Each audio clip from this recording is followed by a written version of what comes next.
Hello and welcome to this academic overview on behalf of the College of Arts and Sciences at The Ohio State University. My name is Ben Fortman. Today we'll be talking about opportunities and majors within the humanities. When it comes to the College of Arts and Sciences, we are the largest college at the university. We include three divisions: the Division of Arts and Humanities, the Division of Natural and Mathematical Sciences, and then the Division of Social and Behavioral Sciences. It is a quite diverse college. You can see the number of departments and schools and majors. Almost half of the majors available at the university come from the College of Arts and Sciences. As we go through information today, I will always refer you to the Ohio State website where you can get more specific information. I'll also refer you to this Ohio State website in go.osu.edu ASC Explore, where you are able to identify majors and minors that fit with your specific academic interests. When it comes to succeeding at Ohio State, your first go-to is your academic advisor. Students receive an academic advisor based on the major you select. When you add a second major or add any minor, you'll also pick up an academic advisor within those areas of study. In order to graduate, students must accumulate a minimum of 121 semester hours. That number will vary based on your academic major and combination of majors and minors. About the first third of those requirements come from your general education requirements.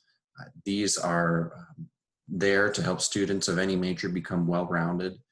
It includes your basic math, science, English, history, languages, etc. The second two-thirds or so of the courses you will be completing do come from your specific academic major. Advisors are there to help you identify and select majors. They are there to help you make sure you're fulfilling all requirements as quickly as possible. And they're there for you to talk about life after Ohio State and start thinking about possible career options. In addition to your advisors, many services across the university, including our Young and Success Center, Writing Center, and the Counseling and Consultation Service Office are there for student success. When it comes to the humanities, over 40 majors fall underneath that umbrella, so it's quite diverse. There are even more minors available within the humanities themes. In order to break up those majors and organize them today, we'll focus on three categories: the liberal arts category, language, literature, and culture category, and interdisciplinary studies majors. Again, I mentioned students are able to create their own unique academic experience based on the majors and minor combination that they create. The first category of majors we'll talk about are the liberal arts. You can see that category here. Again, I'll always refer you to the departmental website if you have more specific questions about these specific majors. Classics and Greek and Latin is a great example of a major that students who might have a history interest or an interest in the area of the world that is Greece or Rome, in that time period of ancient Greece and Rome, both of these majors are great options for you. Also refer you to at the bottom of the screen where you'll see some sample course offerings. These are courses that would fall into the general education requirements, and students could begin taking these courses as early as their first year on campus. Philosophy is one of our older majors at the university. It focuses on the analysis and critique of ancient philosophy to today. It's very integrated, and you'll see philosophy courses that overlap with other departments across the campus. Any student who is thinking about possibly law school or a graduate program should definitely look at philosophy. It really will help you build critical thinking, also your writing skills. English is one of our larger majors within the humanities theme. It's also very flexible when it comes to the courses that you're selecting. There are several different concentrations that you can see there on the screen, but students really do get to pick and choose the English courses that most align with their interests. A couple of English minors that I will point out as well: creative writing minor. Anyone who is creative or would like to get more experience with their writing and creative writing should think about a creative writing minor. Professional writing is also a great option. It is teaching students how writing happens in the real world. You actually, as part of this minor, are given an internship, and you will complete that internship as you complete the minor. History is also one of the larger majors within the humanities. You work with your advisor to create a concentration that's geographical or thematic. So, for example, the history of religion might be a concentration that you would then take the courses that align with that area of study. One of the strengths with our history department is the military history. We have leading military history faculty on our campus, and I always encourage students to pursue and give one of those military history courses a try. History of art is the overlap between the arts and humanities. It's much more broad than students think a lot of times going in. It's not just visual art, but it includes all aspects of art, and there are courses available that will focus on all of those areas. Linguistics, anyone who has a linguistics, language interest, definitely take some linguistics courses. It's all about the study of language, how languages evolve over time, how we learn language, and even technical aspects of language. So think linguistics technology, cell phones that you can talk to and they'll talk back to you. Definitely a growing field when it comes to career opportunities. So that's that liberal art category, majors. Those majors are great for students to kind of start as you explore those areas, you start to identify other humanities themes that might interest you. The second category of majors within humanities will be languages, literatures, and cultures. There are 14 different language majors available at Ohio State, even more language minors.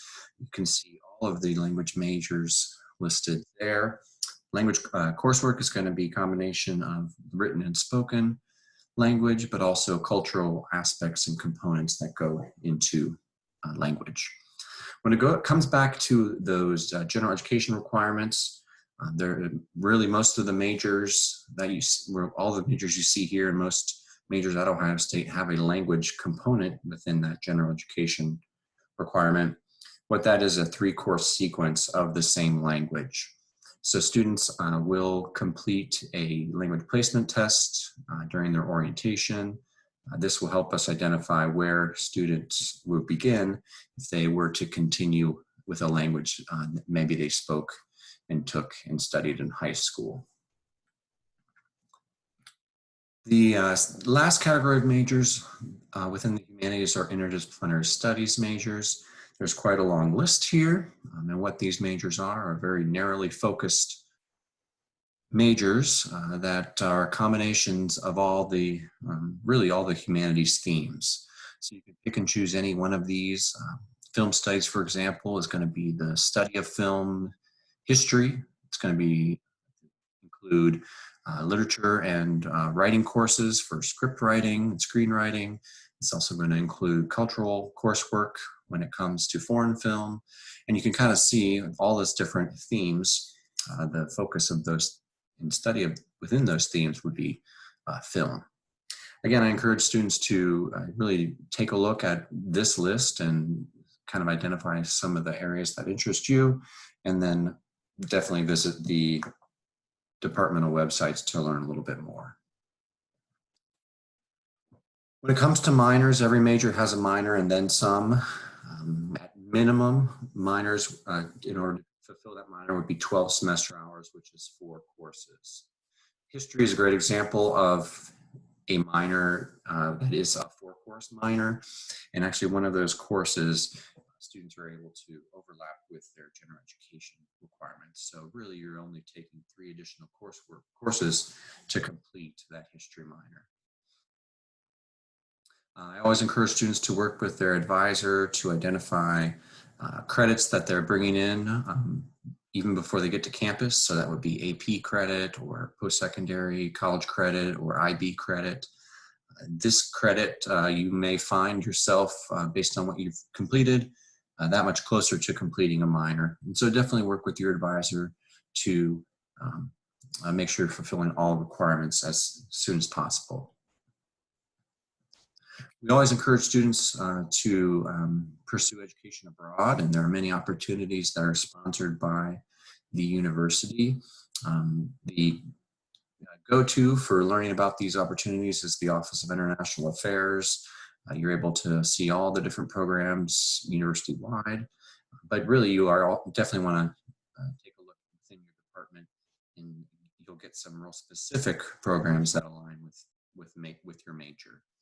Everything from a full year abroad to a kind of traditional semester abroad to even more short-term opportunities where students might take a course during the semester and at the end of that semester go and study abroad with the students and faculty that they got to know throughout the semester. So definitely visit the Office of International Affairs website to learn about all the education abroad opportunities. When it comes to applying to Ohio State, important deadlines, November 1st is really the day that you want to put on your calendar. That's our early action deadline. By applying before November 1st, in no way are you committing to anything, but you're making yourself eligible for the most wide variety and wide range of majors and scholarships and other opportunities. Like I mentioned, I definitely recommend visiting the Ohio State website for any specific questions. You're also able to reach out to me via email and also the College of Arts and Sciences. Thank you all very much for participating in this academic overview today. Again, do let us know if you have any questions, and good luck with your college search.